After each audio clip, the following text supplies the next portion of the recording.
এই ভারতীয় উপমহাদেশ আউলিয়া কেরামের কথা বলে কি ঠিক কিনা আপনারা বলেন? এদেশে নবী আসেন নাই, বিশেষ করে বাংলাদেশে এদেশে সাহাবীদের আসার বলিষ্ঠ প্রমাণ নাই। দু একজনের কথা বলা হয়, তারও ঐতিহাসিক তথ্য নাই।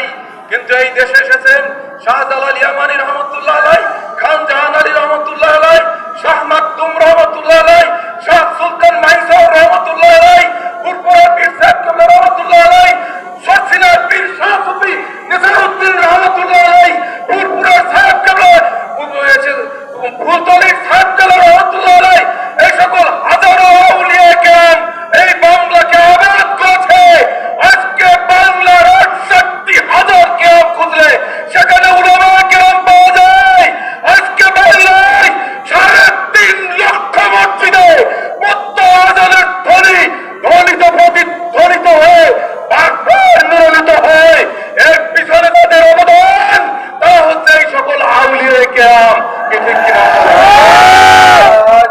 এই বাংলা আউলিয়া কেরামের বাংলা, তাদের আদর্শ, তাদের মত এইটা বাস্তবায়ন করার জন্যই তাদের উত্তরসূরিরা আজকে বাইতুল মুকাররমের উত্তরে গঠের এই মিলনায়তনে আমরা একত্রিত হয়েছি। পাষাণ প্রাচীরের মতো ঐক্যবদ্ধ হয়ে আমরা সামনে ঝাঁপিয়ে পড়বো। কি রাজি কিনা আপনারা বলেন?